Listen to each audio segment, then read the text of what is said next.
जय राधा माधव कुंज बिहारी जय राधा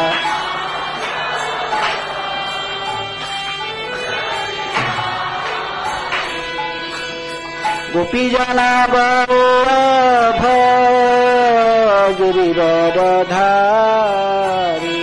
जय गोपी जना वल्लभ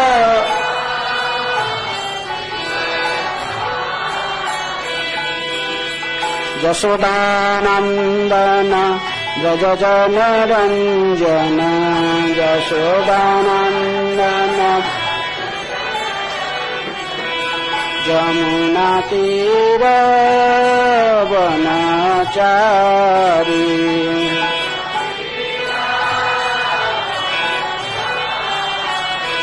जय राधा माधव कुंज बिहारी जय राधा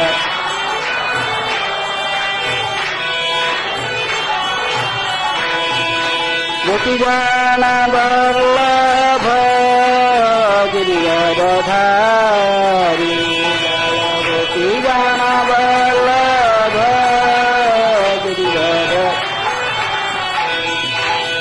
यशोदानंदन व्रज जनरंजन यशोदानंदन व्रज जन जमुना तीर वनचारी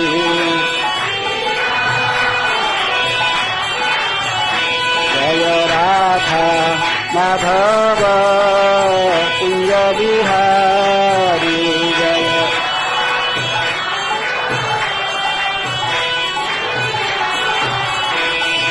गोपी जन वल्लभ गिरिवरधारी जय गोपी जन वल्लभ यशोदानंदन व्रज जनरंजन यशोदानंदन व्रज जमुना तीर वनचारी जय राधा माधव कुंज बिहारी जय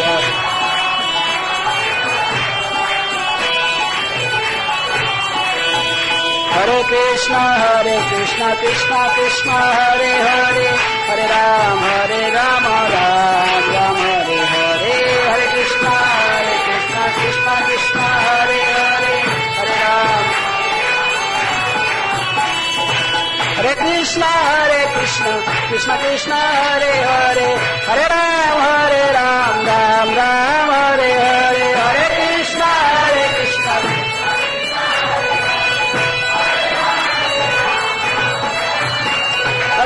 कृष्ण हरे कृष्ण कृष्ण कृष्ण हरे हरे हरे राम राम राम हरे हरे हरे कृष्ण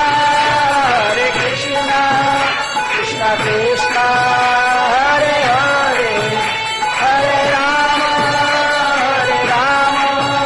राम राम जय गौरानिताय गौरानिताय जय गौरानिताय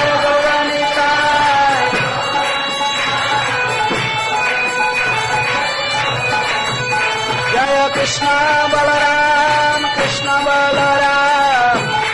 बलराम जय कृष्ण बलराम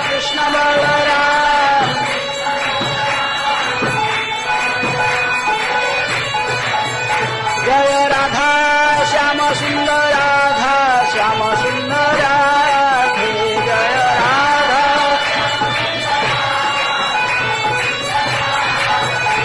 जय राधे जय राधे जय राधे जय श्री राधे राधे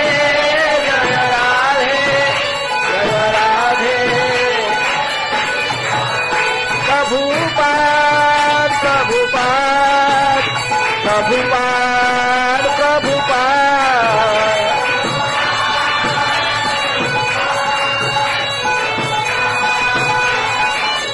नीता गौर हरि बोल हरि बोल हरि बोल हरि बोल हरि बोल।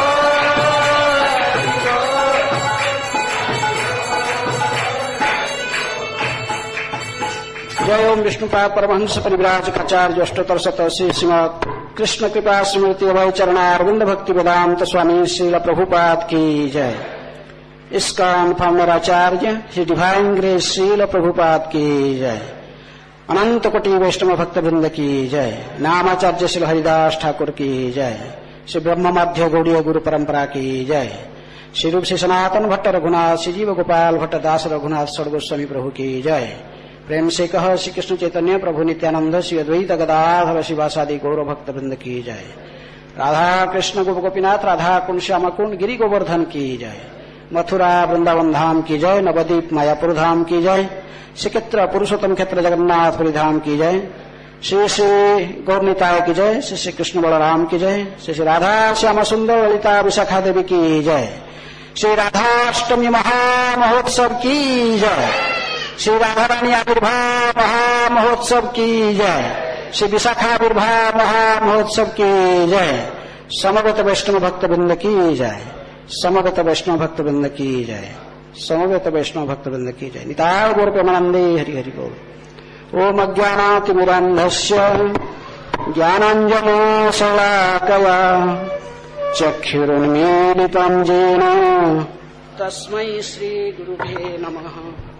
श्रीचैतन्यमनोभीष्टम् स्थापितं जनभूतले स्वयं रूप कदा मह्यम् ददाति स्वपदान्तिकम्।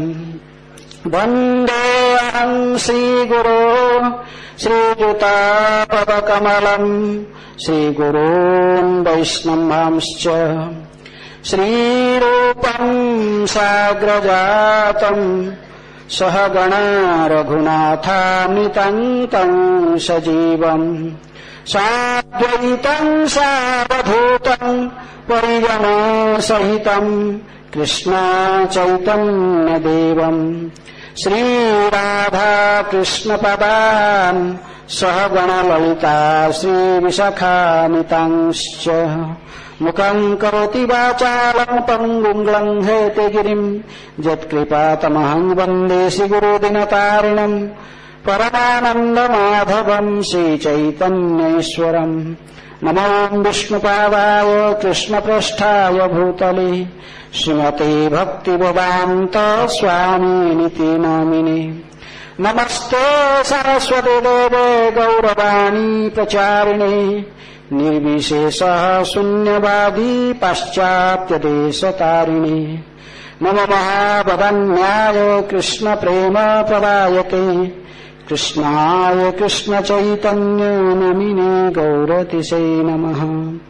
हे कृष्णा करुणा सिन्धु दीनबन्धो जगत्पते गोपेशः गोपिकान्त राधाकान्त नमस्तुते।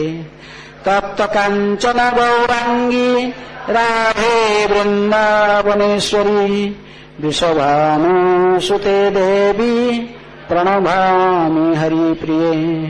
महाभावस्वरूपात्मं कृष्णप्रिया वर्यसि कृष्ण प्रेम भक्ति प्रदे देवी राधिके त्वं नमाम्यहम्। वाञ्छाकल्पतरुभ्यश्च कृपा सिन्धुभ्येव च पतितानां पावनेभ्यो वैष्णवेभ्यो नमो नमः। श्रीकृष्ण चैतन्य प्रभु नित्यानंद श्री अद्वैत गदाधर शिवासादि गौरभक्तवृंद। हरे कृष्णा कृष्ण कृष्ण हरे हरे हरे राम राम राम हरे हरे। तो आज श्रीमती राधा रानी के आविर्भाव तिथि है, राधा अष्टमी महामहोत्सव। आज विशाखा जी के भी आविर्भाव तिथि है। ये अष्टमी तिथि बड़ा प्रिय है भगवान को है। जन्माष्टमी, कृष्ण कौन सा दिन आविर्भाव हुए? भाद्रव कृष्ण अष्टमी और राधारानी शुक्ल अष्टमी। श्री कृष्ण अष्टमी और आविर्भाव हुए काले हैं, और ये शुक्ल पक्ष की अष्टमी में गोरी है। कौन? राधा। आज विशाखा के भी आविर्भाव तिथि है। राधा कौन भी आविर्भाव हुई कौन सा दिन में? बहुला अष्टमी। ये अष्टमी तिथि बड़ा प्रेम है। आप जब भी माला देखते हैं 108, 1008, ये सब 8 बड़ा अच्छे संख्या है। तो इसलिए आज राधा रानी के आविर्भाव है, तो आविर्भाव के बारे में ही चर्चा करना उचित है। आज कैसे राधा रानी के आविर्भाव हुए, ऐसा ही राधा रानी तो नित्य गोलोकेश्वरी है, नित्य वृंदावन में ही निवास करती है। ऐसा ही गौतमी तंत्र में वर्णन की गई कि आध्यात्मिक जगत में गोलोक में कैसे राधा रानी प्रकट हुई। तो अकेले कृष्ण तो थे रासमंडल में। भगवान जैसे भागवत में कहते कि चतुर्श्लोकी पहला श्लोक, अहम एवास्य एवाग्रे नान्यत सत असत पराम। भगवान कहते कि जब सत असत कुछ भी नहीं था, मैं अकेले ही था, कुछ भी कोई सृष्टि प्रारंभ नहीं हुआ था। कौन था अकेले? कृष्ण ही थे। और जब उनको सृष्टि कार्य को आगे बड़ा लीलाओं को आस्वादन करने की इच्छा प्रकट हुई, तभी उनकी तुरंत ही उनकी बाम अंग से कौन इनकी आह्लादनी शक्ति प्रकट हो गई। कौन? इनकी स्वरूप शक्ति। वो जीव तत्व में नहीं है, भगवान स्वयं को एक्सपांशन, स्वयं शरीर से डायरेक्ट प्रकट हुई। एक अद्भुत गुण रूप संपन्न स्त्री प्रकट हुई। और क्योंकि ये रासमंडल भगवान जहां पर बैठे हुए थे गोलोक वृंदावन में, वो शतशृंग गिरी जो कि भौतिक जगत में गोवर्धन के नाम से प्रसिद्ध है, गोलोक वृंदावन में उनके नाम अलग है। क्या नाम है? शतशृंग पहाड़, वही गोवर्धन है, लेकिन वहां पर उनके नाम शतशृंग पर्वत। उसी की तरह भगवान एकांत में बैठे हुए थे रासमंडल के। जब उनको रासादी नृत्य की इच्छा हुई, भगवान तो रासेश्वरी प्रकट हो गई लेफ्ट हैंड से, साइड से। तो इसलिए रासमंडल में प्रकट होने के कारण उनके नाम पहला अक्षर क्या? रा का अर्थात रासमंडल से प्रकट हुई। धा, भगवान के मन में जब इच्छा हुई कि रास नृत्य की पहले तो सजावट होना चाहिए, इसलिए वो अल्लाह शक्ति जो कि नारी रूप में थी, स्त्री रूप में भागते हुए आसपास में से सुंदर फूल बनाकर, माला बनाकर भगवान को पहना दी, भगवान को श्रृंगार कर दी फूल में। तो इसलिए प्रकट होकर वो भाग कर गई, धावमान मैंने भाग कर जाकर फूल तोड़ने लगे, तो इसलिए धा शब्द आ गया। क्या कहा गया? धा। ऐसे ही सुखदेव गोस्वामी तो कहे कि ने क्या कि अनाराधित नूनम भगवान हरि ईश्वर। ये भगवान हरि ईश्वर को आराधना करने में श्रेष्ठ होने के कारण इनके नाम क्या? राधा है। लेकिन इस भौतिक ब्रह्मांड में, इस भौतिक जगत में राधा कैसे प्रकट हुई, इसकी भी कहानी कहा जाता है कि वो गोलोक वृंदावन में ही राधा थी। लेकिन ये सिस्टम है कि राधा रानी के परमिशन, इसके आस्ते आस्ते राधा रानी प्रकट हुई। राधा रानी से फिर सारे गोपियां प्रकट हो गए, क्योंकि अकेले ही लीला आस्वादन नहीं होता है, सारे परिकर भगवान भी अपने को विस्तार करने लगे। 12 गोपाल और अन्य गोपवाल से प्रकट हो गए, पूरे गोलोक वृंदावन फिर गोपियों में भर गए हैं। तभी लेकिन सिस्टम था कि राधा रानी ही सभी गोपियों में उत्तम है और सभी गोपियों के स्रोत वही है। इसलिए कोई भी कृष्ण के साथ में मिलना चाहता है, कृष्ण के साथ में कृष्ण को आस्वादन कराना चाहते हैं, तो परमिशन लेना चाहिए। किससे? राधा रानी से। राधा रानी के बिना अनुमति से कोई कृष्ण से मिलता तो राधा बिगड़ती है। इसलिए एक गोपी थी, उसके नाम था बिरजा गोपी। तो एक दिन एकांत राधा रानी के बिना नॉलेज में कृष्ण के साथ आस्वादन कर रही थी अकेले। तो इसी को देखकर भगवान को जब ये मैसेज मिला, राधा रानी को मैसेज मिला, तो तुरंत ही क्रोधित होकर भागने लगी। ये गोपी कौन है जो कि मेरे को सरपस करके आगे जाना चाहता है? तो इसलिए ऐसे ही राधा रानी तो सारी गोपियों को कृष्ण में मिलने में सुजोग देती है, लेकिन जो राधा रानी को क्रॉस करके आगे बढ़ता है तो उसके लिए राधा रानी को क्रोध आती है। इसलिए राधा रानी ने जब उस स्थान पर पहुंचे जहां कृष्ण और बिरजा मिल रहे थे, तो बिरजा ने नदी के रूप में बहुत भयभीत होकर, किससे? राधा से। अब भगवान तो अंतर्ध्यान हो गए, छुप गए, अंतर्ध्यान हो गए, लेकिन वो बिरजा गोपी नदी के रूप में, भाई वही बिरजा दी कारणार्णव सागर के रूप में पूरे आध्यात्मिक चारों साइड में बह रही है। तो इसलिए राधा रानी देखे कृष्ण है नहीं, इसलिए कहा था कि जो कृष्ण को फिर ढूंढते हुए भगवान ने, राधा रानी ने एक सुंदर दीप की रचना की, वो है नवदीप। 9 दीपों को बनाए, इसलिए वो कहानी अलग है कि मैं बोलने से फिर और अलग हो जाएगा। तो इसलिए नवदीप की जो सृष्टि कौन की है? राधा रानी। इसीलिए वृंदावन से अभिन्न है। और सबको तो भगवान सृष्टि किया, लेकिन नवदीप को राधा रानी स्वयं सृष्टि की है, नवदीप मंडल। इसलिए भगवान को इतनी प्रिय है। भगवान स्वयं उसी धाम में गौरांग महाप्रभु के रूप में अवतीर्ण होकर उसको प्रमाण किया कि ये वृंदावन से अभिन्न है, ये राधा रानी के द्वारा प्रकट की गई है। तो इस प्रकार लेकिन बिरजा गोपी के प्रति ऐसा ही आचरण में देखकर उनको थोड़ा सहन नहीं हुआ। किसको? श्रीदाम को। वो कुंज में जब बैठी हुए थे बिरजा, मैंने कृष्ण जब कुंज में बिरजा गोपी के साथ थे तो गार्ड के रूप में श्रीदाम को बैठा दिए थे। राधा रानी के बड़े भाई श्रीदाम को गेट में बैठा दिए थे कि अंदर किसको छोड़ना नहीं। लेकिन राधा रानी जो वहां गए तो रुक नहीं पाए, तो बोले कि मना है भगवान, तुमको कोई अंदर नहीं जा सकते हैं। राधा रानी कहे मेरे रुकना चाहती हो? हाँ तो तुम मेरे बड़े भाई होकर मेरा हित नहीं चाहती हो और क्रोधित होकर तुम राक्षस की तरफ हो। मैंने और कुछ कई लड़ा है जो कि आस्ते आस्ते श्रीदामा ने कृष्ण की पक्ष लेने लगा। तो कहे कि तुम तो राक्षस की तरफ, जैसे राक्षस लोग ने देवता माने भगवान विष्णु की पक्ष नहीं लेते हैं और अन्य देवताओं को पक्ष से इंद्रिय तृप्ति के साधन प्राप्त करना चाहते, तू इस प्रकार कृष्ण राधा कृष्ण में अंतर देखता है। तुम मेरे को कृष्ण से अभिन्न देखता है। तुम जहां सोचता कि मेरे से तुम्हारा कृष्ण के प्रति अधिक प्रेम है, इसलिए तू राक्षस की प्रति करता देखा रहा है। तुझे अभिशाप देता हूं, तुम राक्षस जोड़ी में चले जाओ। इसलिए राधा रानी के अभिशाप से श्रीदाम शंखचूड़ के रूप में आया है, राक्षस के रूप में। लेकिन श्रीदाम ने भी छोड़े नहीं, कह कि अच्छा तुझे इतनी अहंकार हो गई, तू मेरे छोटे बहन होकर तुझे भी इतने आए, तेरे मन में गर्व है कि तू दूसरे गोपियों को कृष्ण के साथ मिलना नहीं चाहती, तुम अकेले से वो आनंद लेना चाहती हो। मैं भी अभिशाप देती हूँ, तुम इस गोलक से पतित हो जाओगे। कहां जाओगे? इस मर्त्य जगत में आकर जन्म लोगे वृषभान कीर्तन की पुत्री के रूप में। और कृष्ण के साथ में ब्रज में लड़ाना तो होगा कुछ दिन। भगवान ने 10 साल और 8 महीने तक रहेंगे कहा ब्रज में, लेकिन इसके बाद भगवान मथुरा द्वारका में चले जाएंगे तो 100 साल विच्छेद दुख सहन करोगे। तो इसलिए आचार्य लोग कहते हैं ब्रह्मवैत पुराण में कहानी वर्णन है। जैसे वो श्रीराम की एक प्रकार दोनों ही रो रहे थे, भगवान पहुंचे, फिर तभी भगवान आविर्भाव को मैंने प्रकट हो गए। बोले अच्छा क्या हो गया? तो सब तो वो उन्हीं की इच्छा से हो रहा, क्योंकि इनको आना था इसी धरा में आकर भौमलीला में भी प्रकट करना है, बद्ध जीवन को उद्धार करने के लिए। भगवान किस लिए आते हैं जगत में? श्री कृष्ण चैतन्य प्रभु जीवे दया करी, सो पार्षद शिव धाम सह अवतरी। कई कारण है, लेकिन एक कारण है कि भगवान आते हैं हमें अपने ड्रामा पार्टी को लेकर यहाँ पर आते हैं, ड्रामा करते हैं और ड्रामा करके बद्ध जीवन को आकर्षण करते हैं। तुम्हारा जो इच्छा है सब पूर्ण हो जाएगा। तुम मेरे ऐसे ही खेल कसरत करना चाहते हो, मेरे साथ में ऐसे ही खेल कसरत करोगे। कहाँ? गोलोक वृंदावन में।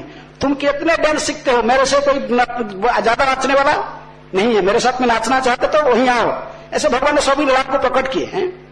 सभी भगवान इसलिए पूर्ण पुरुषोत्तम है, सारा ऐश्वर्य पूर्ण है, सारे लीला को प्रकट करके बद्ध जीव को आकर्षित करते हैं। तो इसलिए जब भगवान ने कहा कि ठीक है चिंता मत करो, होगा। लेकिन राधा रानी ने तो अभिशाप तो परस्पर को दे दिया, अब जाना पड़ेगा, ये शंखचूड़ बनना पड़ेगा। जाओ तुम सुदामा शंखचूड़ बनो और फिर तुम थोड़ा दिन में वापस आ जाओगे, चिंता मत करो। भौतिक ब्रह्मांड के कितना दिन रहोगे? लड़ा में भाग लेना ही उचित है। राधा रानी को सांत्वना दिया। राधा रानी कि मैं कैसे जा सकती, कैसे रहूंगी? मैंने भौतिक जगत में जाकर मैं किसी की मुख नहीं देख सकती। सबसे पहले यदि मैं किसी की मुख देखूंगा तो आपकी ही मुख दर्शन करूंगा।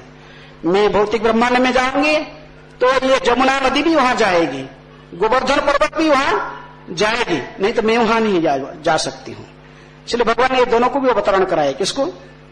गिरिराज गोवर्धन को, और जो शतशृंग के नाम से गोलोक वृंदावन में जाना जाता है, यहां पर गिरिराज गोवर्धन के रूप में, और जमुना नदी भी यहां पर पधारे। इसी प्रकार ये बातचीत गोलोक वृंदावन में संपन्न हो गई। और राधा रानी किस प्रकार एक धराधाम में जन्म ले, जन्मस्थान आप लोग कहां है? राधा रानी के जन्मस्थान कौन जानते हैं? रावण। लेकिन वर्षा आ जाओगे तो ब्रजवासी लोग कहेंगे ये भी जन्मस्थान है, पंडे लोग आपको बोलेंगे क्योंकि वृषभानु सरोवर है यहां पर ही है, गोलक मैंने कमल की फूल के ऊपर वृषभानु जी ने राधा रानी को प्राप्त किया था। स्थान भी देखा देंगे कहां पर राधा रानी प्रकट हुई थी। अवश्य घटना अन्य अन्य कल्प में संघटित होता है, लेकिन मुख्य रूप में जो राधा रानी के प्रकट की कहानी 3-4 अलग अलग कहानी सुनाई पड़ता है। व्रत में विशेष रूप में जो प्रसिद्ध है, जैसे रावण में आप लोग कह रहे कि प्रसिद्ध है कि वृषभानु जी प्रकृति में शास्त्र में कहा गया कि पुराण में वर्णन ऐसा ही मिलता है कि वृषभानु स्वयं सूर्यदेव है। स्वयं सूर्यदेव राधा रानी की को पुत्री रूप में प्राप्त करने के लिए कठोर तपस्या किए थे, और उसके तपस्या में प्रसन्न होकर भगवान श्री कृष्ण ने इनको कहे कि आप जाकर मर्त्य भूमि में वृषभानु के रूप में जन्म लो। कहा? रावण में। बरसाना ही उनके आदि स्थान था। वहां से फिर उन्होंने जब भगवान, जिस प्रकार नंदग्राम में भगवान ने नंद महाराज की भी आदि स्थान, उनकी पूर्व पुरुष वहीं रहते थे, लेकिन कभी कभी वो ब्रज का अर्थ, ब्रज शब्द का अर्थ ही भ्रमण करना, एक स्थान में वो लोग ब्रज स्थिर नहीं रहते हैं। गाय चराने वाला ही, इसलिए गाय को घास चराने के, घास जहां मिलता थोड़े दिन कुछ जगह रहते, फिर अलग जगह चेंज करते, सही कुछ साल कई जगह परिवर्तन करते रहते हैं। जैसे नंद महाराज की नंदगांव तो था, लेकिन फार में गोकुल आए, गोकुल में राक्षस लोगों को उत्पात किया, तो फिर वहां से छठीकरा में आके कुछ दिन रहे, छठीकरा से फिर बरसाना वापस गए। इसी प्रकार भी जो वृषभानु जी उनकी ओरिजिनल स्थान है बरसाना, लेकिन वहां से उन्होंने जब नंद महाराज गोकुल में आ गए, वहां पर रावण में रहने लगे। तो इसलिए रावण में जब वृषभानु जी ने स्थित थे, रावण से फिर उन्होंने वहां गए बसंती, राधा रानी जो कि जब कृष्ण छठीकरा में थे, राधा रानी की जो पिता के वो रहे बसंती एक गांव आता है राधा कुंड के पहले, वहीं बसंती स्थापना करके वृषभानु रहते थे। और राधा कृष्ण के मिलन राल में होता था। राल इसलिए ऐसा स्थान है जहां पर राधा कृष्ण के पहले मिलन हुई थी, कि मैंने किशोर अवस्था में सबसे पहला मिलन की एक स्थली राल में है। तो इसी प्रकार जो राल में थे, विशेष रूप में प्रसिद्ध है कि राल ही राधा रानी की जन्मस्थानी। तब वृषभानु वहीं पर, उनके पिताजी थे महाभानु, उनके 5 पुत्र थे। मैं उनके पिताजी का नाम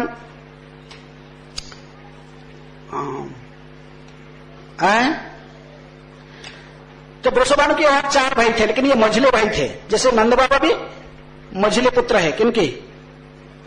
पर्जन्य की 5 पुत्र थे, तो उनकी बीच वाले पुत्र थे। इस प्रकार बीच वाले पुत्र थे, लेकिन योग्यता के आधार पर ये भी राज पद में अधिष्ठित थे। वृषभानु भी राजा थे, जैसे नंद महाराज थे, ये भी राजा थे। तभी एक दिन वृषभानु और इनकी पत्नी थी कीर्तिदा की जो माता पिता है बिंदु और मुखरा, ये 2 गोपी उनकी कन्या थी कीर्तिदा वृषभानु की परिणय हुआ। लेकिन कई साल बीतने पर भी उनमें से कोई संतान नहीं हो रहा था। कुछ साल के बाद में एक पुत्र संतान हुआ, उसके नाम रखा गया श्रीदाम। लेकिन पुत्री की कामना करके उन्होंने फिर सोचा थी कोई पुत्री हमें भी प्राप्त हो जाए। तो वृषभानु जी ने एक बार जमुना में स्नान कर रहे थे, स्नान करने के बाद जब सूर्य को जल तर्पण कर रहे थे, ध्यानस्थ थे, उस समय देख रहे थे उनके शरीर को कुछ स्पर्श कर रहा है। तो उनके हठात देखे कि एक हजारों पाखुड़ों में खेले हुए एक कमल की फूल आकर भगवान को ने उनके शरीर को स्पर्श कर रहा है। उस कमल के बीच में एक अंगुष्ठ प्रमाण के कन्या है, तप्त कांचना गौरांगी, पिघले हुए सोना के समान झलकते हुए अत्यंत सुंदर कांति वाली एक छोटा सा कन्या है। लेकिन इसको देखकर वो बड़े आश्चर्यचकित हुए, समझ गए कि कोई दैवी शक्ति संपन्न कन्या है। और उन्हें इनको अपने कमल फूल के साथ में लाकर अपने स्त्री को कीर्तिदा को दिखाए। कीर्तिदा ने कहने लगी कि यदि प्रकृति में भगवान की हमारे प्रति कृपा है तो अवश्य कन्या, ये देवी संपन्न कन्या यदि प्रकृति में एक बालिका के रूप धारण कर लेंगे तो हम इसके लालन पालन करेंगे। जब इनकी ऐसे ही कहने लगे, इनकी इच्छा को जानते हुए तुरंत ही वो कन्या अपने को साधारण कन्या की तरफ बच्चे के रूप में प्रकटित हो गई। तो बड़े प्रसन्न होकर ये इनके लालन पालन किए। कौन? इसलिए कहते कि वृषभानु दधी न वससी लेके, साधारण जो बच्ची होता है तो उसे क्या बच्चा होता है तो क्या किसकी कवच, जैसे सचिनंदन जसोदा दुलाल माता के नाम लिया जाता है, सचिनंदन गौरहरि। लेकिन यहां पर कहते वृषभानु दधी न, वो वृषभानु रूपी सागर से प्रकट हुई। कौन? क्योंकि ये दोनों ही संभूता है राधा, इनको डायरेक्ट उन्होंने जमुना के जल से प्राप्त करके लेके आए थे। तो वो कहानी है राधा रानी कैसे प्रकट हुई। ज्यादा ब्रज में ब्रजवासी इसको विश्वास करते हैं, लेकिन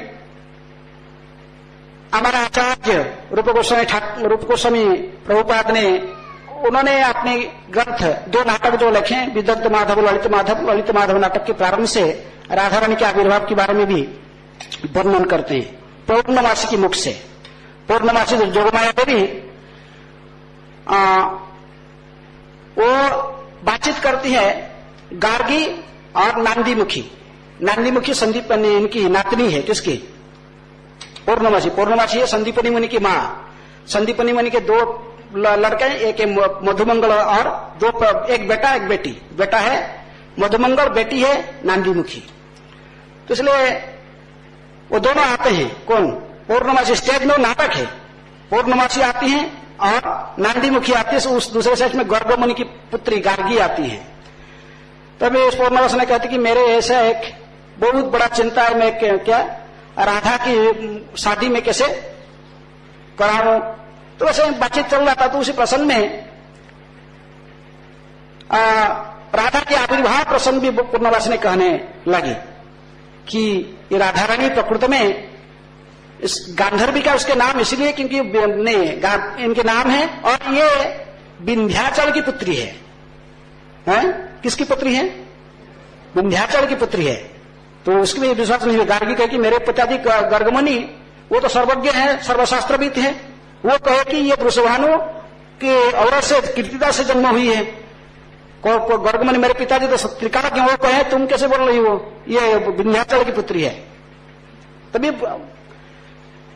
पूर्णवासी कहते धैर्य धारण करो, मैं भी जो सुनी हूं ये मेरे गुरु नारद जी से सुना हूं। नारद जी भी अथॉरिटी है, नारद जी से ये बात को सुना हूं, मैं अपने स्पेकुलेशन में नहीं बोल रहा हूं। नारद जी ने भी ये मुझे सुनाया कि प्रकृति में है तो राधा वृषभान की औरत से कीर्तिदा के गर्भ में आई, लेकिन जिस प्रकार बलराम जी को ट्रांसफर कर दी जोगमाया देवी ने, किसकी गर्भ से? देवकी की गर्भ से फिर रोहिणी की गर्भ में। इसी प्रकार ये मैंने जोगमाया देवी ने राधा को फिर ये कीर्तिदा की गर्भ से ट्रांसफर कर दी विंध्याचल की पत्नी के गर्भ में। ऐसा क्यों किए? गर्गी ने पूछी। तो उन्होंने कहे कि इसका रहस्य है, क्योंकि विंध्याचल पर्वत ने कई हजार साल तक कठोर तपस्या किया। तपस्या करके कहा कि मेरे को तपस्या करके ब्रह्मा को प्रसन्न किया। ब्रह्मा जो अपने उसके सामने प्रकट हुए, कहा कि क्या वर चाहिए? तो उन्होंने कहा कि मुझे एक ऐसा कन्या चाहिए जिसकी पति महादेव को जय करने वाला होगा। तो बोले ऐसा क्यों मांगा? तो तपस्या को ये पुत्र चाहता, ये पुत्री क्यों चाहा? तो कहे कि क्योंकि हिमालय की एक पुत्री थी, है कौन? पार्वती। हिमालय एक पर्वत है, स्थावरांग हिमालय भगवान ने गीता में कहा। तो हिमालय पर्वत है, तो हिमालय की पुत्री है पार्वती, और पार्वती का पति कौन है? महादेव। इसलिए हिमालय को बड़ा गर्व है, मेरा जो जाना था मेरे को ज्वानी है जाना था वो बड़े महादेव देव महादेव मेरे जाना पूरा गर्व है। तो इसलिए इसको सहन नहीं हुआ। वो पर्वत जाति होने के कारण उसको भी ईर्षा हो गया। किसको? विंध्याचल। विंध्याचल भी कठोर तपस्या करके कहा कि मेरे को भी ऐसे पुत्री चाहिए जो कि महादेव को भी, जिसकी पति महादेव को भी जय करने वाला होगा। बोला अच्छा, ऐसा ही मैंने तपस्या करके ऐसा इच्छा प्रकट की। तो ब्रह्मा जी ने कहे कि मेरे को पुत्री चाहिए जो कि महादेव को विजय। ब्रह्मा तो उस समय सोचे नहीं थे क्योंकि कठोर तपस्या क्या था, इसलिए तथास्तु कर दिया। लेकिन बाप ने सोचे अरे ये क्या वर मांगा, मैं तथास्तु कर दिया। कहा कि इसकी जो लड़की ऐसा ही होगा, और लड़की की जो जिसको शादी करेगा उसका जामाता होगा, महादेव को भी विजय करेगा। ये महादेव को जय करने वाला संसार में कौन होता है? ये तो एकमात्र कृष्ण ही महादेव को जय कर सकते हैं। जो कृष्ण को यदि ये जामाते रूप में प्राप्त करना चाहता तो फिर राधा रानी को उसको पुत्री रूप में देना पड़ेगा। ये क्या मैं कर दिया, लेकिन फिर ब्रह्मा जी कहे कि अभी इसके लिए मुझे कष्ट उठाना पड़ा। ब्रह्मा जी को फिर तपस्या करना पड़ा। ब्रह्मा जी का वो उसको तो वरदान दिया, लेकिन स्वयं तपस्या में बैठ गए और कई हजार तपस्या करने के बाद तो उनके सामने कौन प्रकट हुआ? कृष्ण प्रकट हुए। कृष्ण कहे कि क्या चाहते हो ना, मुझे एक पुत्री मैंने राधा को ही पुत्र मैंने ये विंध्याचल की पुत्री जैसे बनेगा वरदान दे दो, क्योंकि मैं इसको तथास्तु कर दिया, अभी मेरे वचन झूठा हो जाएगा नहीं तो तो सारे सिचुएशन को समझकर राधारानी को भी कह के राधारानी को पूछना पड़ेगा। राधारानी भी प्रसन्न होकर कहते ठीक है, क्योंकि वो ब्रजभानु स्वयं सूर्य वो भी पुत्री रूप में प्राप्त करने के लिए तपस्या किया था। चलो वो हमारी लीलाभूमि होगा, लेकिन विंध्याचल भी चाहते कि उसकी पुत्री बन जाऊं। तो इसीलिए पूर्णमास ने कहा कि जोगमाया ने वृषभान की गर्भ से इनको फिर वृषभान की पत्नी कीर्तिदा की गर्भ से फिर विंध्याचल की पत्नी के गर्भ में स्थानांतरित कर दिया था। लेकिन तो फिर वो वृषभान की पुत्री में कैसे आया? बोले थोड़ा धैर्य धारण कर बोलता हूं आस्ते आस्ते। तो कहे कि देखो कंस ने जो एकानंद के साथ जो दुर्गा देवी को जो मारने के लिए देवकी की अष्टम गर्भ की कन्या समझकर वो उसको मारने के लिए पत्थर के ऊपर क्या पटक रहे थे, तो हाथ में फिसल गई और स्वर्ग में कहने लगी, कंस तू मुझे मारना चाहता है, तुझे मारने वाला तो कोई ना कहीं जन्म ले चुका है। लेकिन सुनो, ये धरा पर केवल कृष्ण नहीं, मेरे से भी अधिक सौंदर्यशालिनी, अधिक गुणशालिनी और कन्याएं 8 महाशक्ति दैवी शक्ति संपन्न कन्या ये संसार में प्रकट हो चुके हैं। अष्टगोपी के नाम से बाद में प्रसिद्ध होंगे। ये सारे कहीं ना कहीं प्रकट हो चुके हैं। और ये अष्टगोपियों को जो शादी कर लेगा अष्टकन्याओं को, वो महादेव को भी विजय करने वाला है। उसको कोई विजय नहीं कर सकता। यदि ये कन्याओं को कोई जो शादी कर लेगा वो महादेव विजय बनेगा। इसको सुनकर कंस ने सोचा कि ये कन्याओं को तो पकड़ना पड़ेगा, मेरे को लाकर इनकी पति बनना पड़ेगा। इसलिए कंस ने पुतना को कहा कि देखो पुतना, जितने मेल चाइल्ड इनको मार डालना और फीमेल चाइल्ड से पकड़ के मेरे पास ले आना। इसलिए विंध्याचल की पत्नी की गर्भ जो ये 8 कन्या, मैंने ये 8 कन्या प्रकृति में वही जन्म लिए थे विंध्याचल की गर्भ से पत्नी की कन्या के रूप में। तो वहां पर जब उनके नाम माने यज्ञ हो रहे थे, नाम माने जन्म होने के बाद नामकरण ऐसे करने के लिए यज्ञ चल रहा था, एक तथा पुतना आकाश में देखी ये कन्या है, सुंदर कन्या है सब। तुरंत उतरी हठात और इनको पकड़ के फिर आकाश में उड़ गए। उसको सारे कड़ा आती है, जादू सब जानती है। तो कड़ा जादू जानते तो ऊपर उड़ गई। तो विंध्याचल ने हाथ करने लगा, मेरी पुत्री को ले गया। तो पंडितों को कहा आप सब मंत्र उच्चारण करो, जैसे मंत्र के प्रभाव से इसका शक्ति क्षीण हो जाएगी। किसकी? राक्षस की। ये राक्षसी जैसे मर के गिर जाएगी, ऐसे मंत्र उच्चारण करो। तो पुरोहित लोगों ने राक्षस मारण मंत्र उच्चारण करने लगे। वो आकाश में उसके शरीर कंपने लगी। किसकी? पुतना। लेकिन ऐसे तो भाग के जा रही थी आकाश में, आगे हाथ से सब कन्याएं गिरने लगे, गिर गए बच्चे सब। ऐसे बच गए तो ऊपर के कुंडिन नगर के पास में वो रुक्मणी गिर गई थी, मैंने वो जो चंद्रावली बात में तो इसलिए भीष्मक में इनको उठाकर उनको लालन पालन किए। और जो भगवान ने जोगमाया के निर्देशन में उसी विंध्याचल पर्वत और गोवर्धन में रहने वाले जो विशेष जाम्बवान, तो उन्होंने फिर वहां से उठा के ले आए थे इसको, वो से कुंडिन नगर से उठाकर फिर इसकी दे दिया था बारुण्य गोपों को, उनकी पुत्र चंद्रभान को दे दी थी, कहे कि ये तुम्हारा पुत्री है। इस प्रकार वो चंद्रभान की पुत्री बन गई चंद्रावली। और ये राधा पर जमुना में गिर गई थी और मैं इसको उठाकर मुखरा को दे दिया, क्योंकि मुखरा देखो ये तुम्हारा पुत्री की पुत्री है, तुम्हारा नातनी है, तुम्हारा पुत्री है कि दे दो इसको लालन पालन करने के लिए। तो इस प्रकार जमुना से उठाकर मैं दी थी राधा को, और वो ने किनको दे दी? मुखरा को, मुखरा कीर्तिदा को दे दी। और इस प्रकार उनकी आविर्भाव हो गया, वृषभानु की पुत्री के रूप में प्रसिद्ध हो गई। और विशाखा तक भी ऐसे ही जमुना में गिर गई थी, उसको जटला ने उठाकर लालन पालन करने लगा। ऐसे ही गोपियां इधर उधर गिर गए थे सब, जब पुतना के हाथ से मैं छुड़ाकर इनको सब अलग अलग घर जाकर दे दिया। ये कहानी कौन कह रही? पूर्णमासी देवी कह रही। तो इसी प्रकार राधा रानी के आविर्भाव के बारे में रूप गोस्वामी अपने मतामत को व्यक्त करते हैं। लेकिन जो रूप गोस्वामी कहते हैं वो झूठा नहीं है। हो सकता कि इस कल्प में नहीं है तो अन्य किसी कल्प में घटना हुई होगी। तीसरे कहानी आता है कि कभी प्रकृति में वृषभानु कीर्तिदा की जो कई दिनों से संतान नहीं हो रहा था, मैंने कोई, तो उन्होंने बड़े दुखी थे और इनको दुखी देखकर कीर्तिदा ने उपदेश दिया वृषभानु को कि देखो तुम कात्यायनी की पूजा करो। कात्यायनी महामाये महादेवी अधीश्वरी ये सभी की इच्छा पूर्ण करने वाली, जैसे गोपियां लोगों ने प्रार्थना की है, महायोगिनी अधीश्वरी नंद गोपो सुतं देवी पति में कुरुते मम, वो प्रार्थना करते। तो ये वो कहे कि नहीं, हमें भी माँ जोगिनी की पूजा, ये कात्यायनी की पूजा करके संतान की कामना करना चाहिए।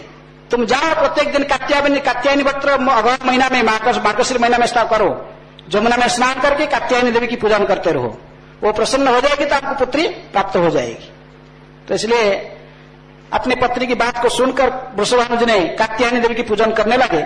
इनके ही सारे से पूजन करने के बाद कात्यायनी एक दिन आकाश माने शून्य वाणी के माध्यम से कहने लगे कि अरे वत्स, हरिनाम के उच्चारण के बिना, हरे हरे कृष्ण महामंत्र के उच्चारण के बिना, काया शुद्धि किए बिना कोई मंत्र का सफलता हासिल नहीं कर सकता, मंत्र सिद्धि नहीं होता है। इसलिए तुम जा जमुना नदी के किनारे क्रतुमुनि को मिलो, क्रतुमुनि आश्रम बनाकर रहते, उनसे परामर्श लो, उनसे हरे कृष्ण मंत्र दीक्षा ग्रहण करके उस मंत्र को जपो। जब तुम शुद्ध हो जाओगे मैं तुम्हारे सामने प्रकट होकर तुम्हारी इच्छा पूर्ण करूंगा। सुनने वाणी को सुनकर फिर वृषभानुज ने गए, क्योंकि ब्रीफली कह रहा हूं, समय बहुत, ये तो विस्तार से कहने बहुत लंबा हो जाएगा और समय सीमित है।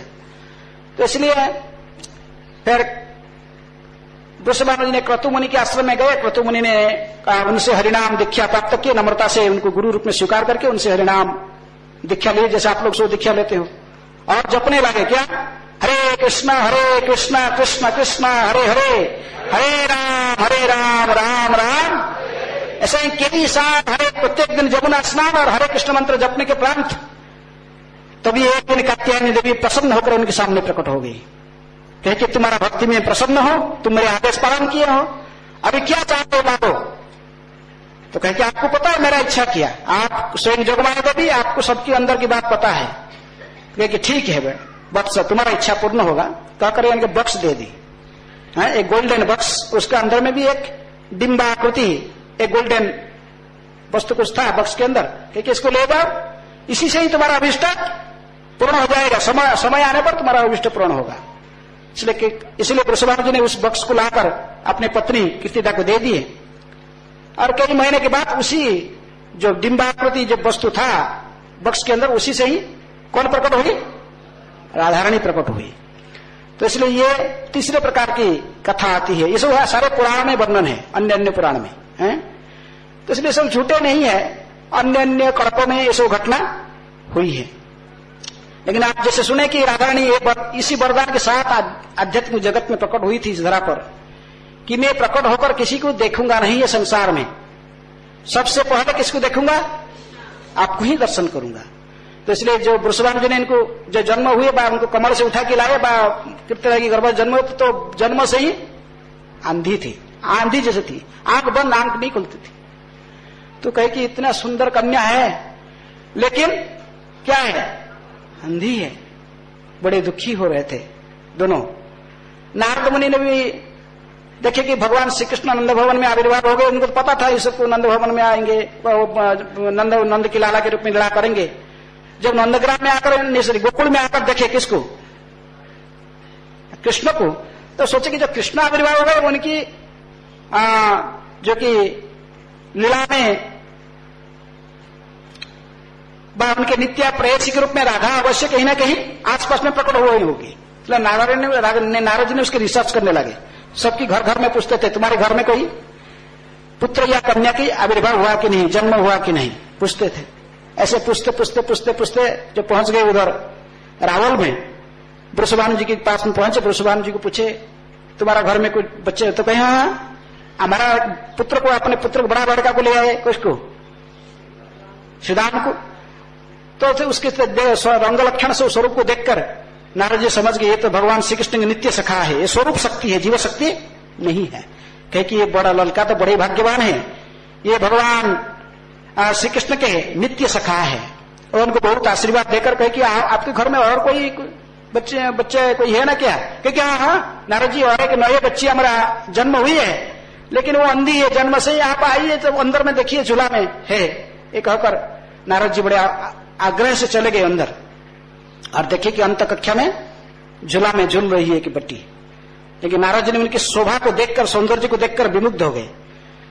कहे कि मैं तो लक्ष्मी को कितनी बार दर्शन किया हूं, कहां वैकुंठ में, उमा को भी दर्शन किया हूं, इंद्र की पति सची को भी दर्शन किया हूं, उर्वशी आदि अप्सराओं को स्वर्ग में सभी को देखा हूं, लेकिन इसकी जो सौंदर्य है, इसके नाखून के भी जो ज्योति है, उससे भी उनकी सौंदर्यता पराभव प्राप्त करता है। ये भी निश्चित रूप में गोरखेश्वरी श्री राधा ही है। ये सोचकर उन्होंने वृषभान को कि इससे एकांत में मैं कुछ स्तुति करना चाहता हूं, सोचकर उन्होंने वृषभान को कुछ भेज दिए सामने से बाहर, कह के थोड़ा मेरे लिए कुछ लाइए, कुछ फल मूल कुछ लाने के लिए, उनका आतिथ्य के लिए कुछ बहाना करके उनको बाहर भेज दिए। और तुरंत ही एकांत में बहुत सुंदर स्तुति करने लगे। पद्म पुराण में वर्णन है। तो नारद जी ने जब बहुत सुंदर स्तुति करने लगे, राधा रानी प्रसन्न हुई, प्रसन्न हो गई। नारद जी की जो इच्छा था कि इनकी मूल रूप किशोरी रूप को दर्शन करने के लिए राधा रानी ने किशोरी रूप में प्रकट हो गए। 14 साल 8 महीने इनके नित्य स्वरूप है, उसी किशोरी रूप में प्रकट हो गए। साथ साथ अष्ट सखी भी प्रकट हो गए। अष्ट सखियों के साथ में नारद जी ने राधा रानी को दर्शन किए। नारद जी ने बड़े भाव विभोर होकर रो कर बहुत स्तुतियां गाने लगे। और सखियों ने कहे कि नारद जी तुम्हें बड़े भाग्यवान हो, तुम आज हमारा सखी तुमको बड़े प्रसन्न होकर ये किशोरी रूप को तुमको दर्शन कराई। और इसी रूप में फिर तुम्हें हम दर्शन करोगे। कुसुम सरोवर के पास में एक अशोक वृक्ष है, जिसमें फिर श्रावण पूर्णिमा का दिन हम फिर आपको दर्शन देंगे कि जब राधा रानी फिर उसी वयस को प्राप्त करेगा, नित्य किशोरी वयस को, 14 साल 8 महीने की उम्र में फिर आपको दर्शन देगी। उस तब तक आप प्रतीक्षा करो। अभी किशोरी वयस राधा रानी का अंतर्हित होने वाला है। आप अच्छे तरफ से इनको दर्शन कर लो और स्तुति प्रणाम जो करना समाप्त करो। तो एक नारद जी इनको प्रणाम करते ही फिर वो छोटे बच्चे के रूप में फिर झूले पर रह गए। इसलिए नारद जी ने बड़े प्रसन्न होकर राधा रानी की बड़ी बड़ी प्रशंसा कर आंख से अश्रु बह रहा था। वृषभानु तब दर्ज में आ गए थे, देख रहे थे क्या कर रहे मेरे लड़की लाली को, कुछ बोल रहे हैं ऐसे ही, और आंख से इनकी अश्रु रो रही। क्या हो गया नारद जी को? कि नारद जी क्या हुआ, आप रोना शुरू कर दिया, आंख से अश्रु बह रहा, मेरे क्या क्या बोल रहे मेरे बच्ची को? तो बोले नहीं सब ठीक ठाक है, तुम बड़े भाग्यवान हो, ऐसे ही बच्ची तुमको प्राप्त हुई है, इनको बहुत अच्छे से लालन पालन करो। लेकिन वृषभानु जी कह के ये तो अंधी है, उसकी तो नहीं, वो समय आने पर वो आंख खुलेगी, चिंता मत करो, वो अंधी नहीं है। तो वृषभानु को थोड़ा आश्वस्त मिले। लेकिन जब वृषभानु के घर में बच्ची का जन्म हुआ, खबर मिला था नंद भवन में, खबर मिल गया मां ने, तभी नंद जसोदा अपने लाला को लेकर पहुंच गए। कहां? वृषभानु के घर में। अच्छे संपर्क था दोनों में, इसलिए पास पास में रहते थे। वो गोकुल में रहते थे, राल में रहते थे, बरसाना में रहते थे, और नंद बाबा रहते थे कहां? नंदगांव में। 6-7 किलोमीटर 8 किलोमीटर दूरी पर हमेशा रहते थे। तो इसलिए वो अपने बच्चे लाला को, कन्हैया को लेकर आ गए। नंद और जसोदा अपनी लाली को, इनकी लाली को, नवजात शिशु को देखने के लिए आकर जो पहुंच गए, और तभी ये दोनों तो स्त्रियों की बात माने स्वभाव पर बातचीत करने, तुरंत बातचीत करने में लग गए। कौन? जसोदा और कीर्तिदा।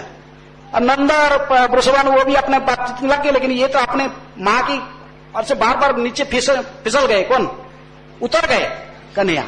ऐसे ही थोड़ा घंटे लगे, ऐसे जाते जाते झूले में झूल रही थी राधा, उसके साथ जाकर झूले का ऐसे रस्सी को पकड़कर देखने लगे। किसको? तो राधा रानी समझ गई ये मेरे प्रियतम आ गए हैं। तो भी उन्होंने आंख खोल के देखने लगी, और दोनों तरफ को देखकर हंस रहे थे, खिलखिले और हंस रहे थे।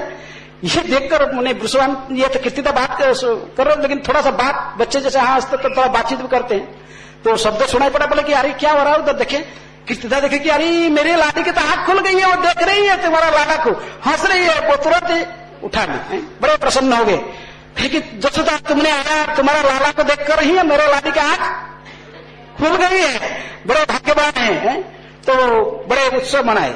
लेकिन इसकी कहानी और भी दूसरे प्रकार की अन्य कई पुराण में रखा गया कि प्रकृति में जसोदा जब लेकर आई लाला को आई, लेकिन वृषभानु जो कन्या को देखी झूले के ऊपर, तो उन्होंने अपने पुत्र को रखी थी, मैंने कन्या को नीचे उतारकर उसको ले ली ऊपर, कन्या अपने गोद में ले ली। किसको?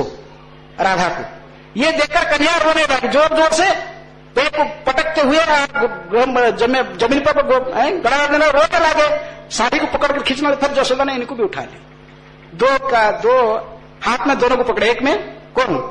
कृष्ण, एक में राधा। और बच्चों के स्वभाव है एक दूसरे को देखने, एक दूसरे के शरीर को टच करना चाहते हैं, तो इसलिए कृष्ण ने टच करने लगे किनके शरीर को? राधा के शरीर। बार बार आंगुली ऐसे ही उनके शरीर में लगा, इनके आंख में भी ऐसा लगा दिए, तो समझ गई राधा की ये मेरे प्राणतम माने प्रियतम है। अंग इनके स्पर्श करते हैं तो राधा रानी की आंख खोल गई, इसलिए एक दूसरे को देखने लगे। कौन? राधा और कृष्ण। इस प्रकार राधा रानी की आंख खोल गई। जब राधा रानी की आंख खोल गई तो उनकी घनिष्ठता, मित्रता और घनिष्ठ हो गया। किनकी? वृषभानु और नंद और जसोदा और कीर्तिदा में प्रीति बढ़ गई। और बाद में तो कन्या को लेकर आ गए अपने घर में वापस करने के लिए। थोड़े दिन के बाद तो अन्न प्रसन्न की पहले जो अन्न खिलाते किसको?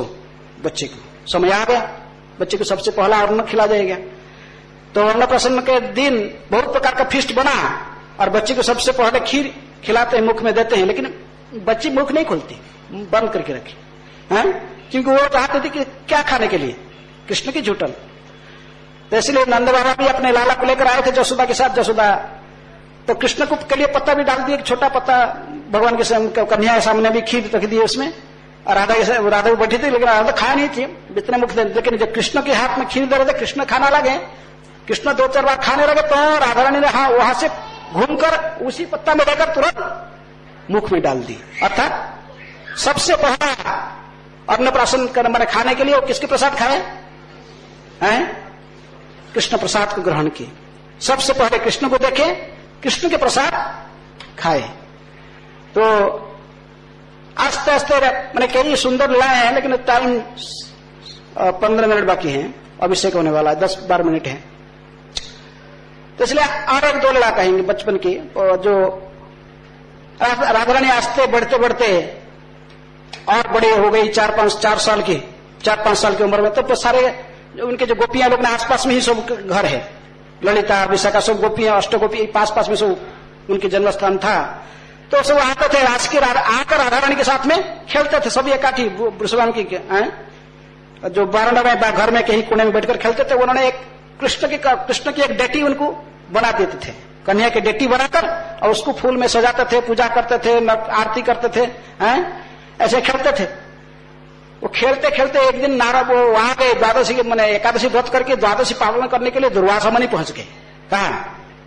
वृषभानु के घर में पारण करने के लिए किसी घर में आप तो आके पहुंच गए। देखिए बच्चे लोग खेल रहे थे, दुर्वासा को देखकर सारे भाग गए, सारे डर कर भाग गए। दाढ़ी मैंने बड़े बड़े दाढ़ी ये देखिए भाग गए, लेकिन राधा रानी नहीं गई। रानी बैठी थी, बड़े शांत भाव से बैठी रही। और दुर्वासा आए थे, माथा नीचे करके इनको प्रणाम की। दुर्वासा देखने लगे, ये कन्या वृषभानु की दुलारी इतनी सुंदर ही है। वो भी सोचने लगे नारद जी की तरफ, ये तो वैकुंठ की लक्ष्मी को देखा हूं, उमा को देखा हूं, सची को देखा हूं, इतनी सारे स्वर्ग की देवियों को देखा हूं, लेकिन इसकी सौंदर्य के साथ किसी की तुलना नहीं की जा सकती है। ये निश्चित रूप में गोलोकेश्वरी है। लेकिन आश्चर्यचकित होकर दुर्वासा ने अपने मन से मन उनको प्रणाम करते हुए, लेकिन आए थे तो द्वादशी का पालन करने कही कि अरे रानी, तुम तो ऐसे नकली खीर मैंने वो लोग ने खाना बनाकर भी ऐसे नकली कृष्ण को अर्पण करते, पूजा करते, तुम मेरे लिए थोड़ा खीर बना के दे सकती हो? ऐसे दुर्वासी, मैं पालना करना चाहता हूं द्वादशी का, मेरे लिए थोड़ा खीर बना के दे दो। ये बात को सुनते ही राधा रानी खड़े होकर भाग गई, दौड़ते गई अपनी माँ के पास। कर लगी, माँ मैं खीर बनाऊंगी लाओ, सो सरंजाम लाओ। अरे तुम खीर? हाँ मैं बनाऊंगी लाओ। तो माँ ने सब आग्रह के सुनकर सब खीर बनाने के सारे सामग्री ले आई, दूध, चावल और शक्कर, इलायची, जो कुछ भी सारे काजू किशमिश जो कुछ सब डालना है सब खीर का सरंजाम लेकर दे दी। राधा रानी ने बैठकर बहुत सुंदर खीर बना दी। बच्चे खीर रेडी करके प्रस्तुत करके थोड़ा सा ठंडे होने पर इनको अर्पण की। किनको? दुर्वासा को आसन में बैठाकर इनको खीर भोजन कराए। दुर्वासा ने जो खीर को स्पर्श कर रहे, अपने मुख में स्पर्श करे जीवा में, उसके स्वाद को जब उन्होंने चखा तो उन्होंने सोचा कि इनके शरीर पूरा रोमांचित होने लगा, अष्टसती की विकार प्रकट होने लगा। समझ गए ये खीर भौतिक जगत के नहीं है, ये जो कुकिंग करने वाली लड़की है साक्षात गोलकेश्वरी है, साक्षात राधा है, नहीं तो दूसरे ऐसा खीर नहीं बना सकते। ऐसा समझते हुए प्रणाम करते हुए राधा रानी को मंत्रकरण में प्रणाम करते हुए बड़े प्रसन्न चित्त में जब खीर को आस्वादन किए, इसकी बात में कही कि लाली तू मुझे खीर खिलाए, मैं बड़े प्रसन्न हो गया है, इसलिए तुझे वरदान देता हूं, तुम कुछ भी बनाने के लिए जाओगे, कुकिंग करने जाओगे, कोई भी वस्तु को तुम स्पर्श करोगे वो क्या बन जाएगी, अमृत से भी अधिक स्वादिष्ट बन जाएगी। और जिस तुम्हारे हाथ की बना हुआ जो खाना जो भी खाएगा उसके शरीर में किसी प्रकार की रोग व्याधि नहीं आएगा, वो चिरंजीवी हो जाएगा, वो समस्त प्रकार के क्लेशों से भी मुक्त हो जाएगा। ऐसे कहकर बहुत सुंदर वरदान दिए और इस बात फैल गया सारा ब्रज में। उनको भी पता लग गया, किनको पता लग गया, नंद यशोदा को पता लग गया कि दुर्वासा ने राधा को से वरदान दिए, तो उन्होंने तुरंत कीर्तिदा के पास आकर पहुंच गई। यशोदा कहे कि तुम्हारा लाली हमारे लाला के लिए कुकिंग करेगा, तो हमारे सारे ब्रजवासी लोग कृष्ण को बहुत अच्छा समझते थे, प्रेम करते थे, इसलिए बाद में राधा रानी की शादी भी हो गया। कहा जावट में अभिमन्यु के साथ, तो अभी भी फिर वहां पर जटला के साथ में भी बोले कि तुम्हारे ये बधू ही हमारा लड़का के लिए शादी करे, नेसरी कुकिंग करेगा, नन करेगा, और ये राधा की कुकिंग खाएगा तो हमारा कृष्ण हमेशा सुस्त रहेगा, सबल रहेगा, राक्षसों के साथ में लड़ाई करके भी माने अपने पराक्रम के बल पर इनको परास्त कर देगा। ये आप कृपा करके ये मुझे मेरी ये मिनती को स्वीकार करो। इसलिए हमेशा कृष्ण के लिए राधा रानी कुकिंग करती थी और दुर्वासा के वरदान इसके लिए एक माध्यम बन गए। तो इसलिए प्रत्येक दिन आती थी राधा रानी, आती थी अपने जब नंद भवन में गोकुल में थे तो यहां से वो रावल में जाते थे गोकुल, यहां पर जब नंदगांव से फिर जाती थी कहां, बरसाना। तो एक पास्टर तो वही जो राधा रानी की जो कुकिंग, तो कुकिंग करने के लिए एक बार राधा रानी प्रत्येक दिन कुकिंग करने आते, राधा रानी की गुण और सभी चरित्र को देखकर मां यशोदा हमेशा मन से सोचती थी कि यही जो कन्या है ये मेरा कृष्ण का ही क्या है,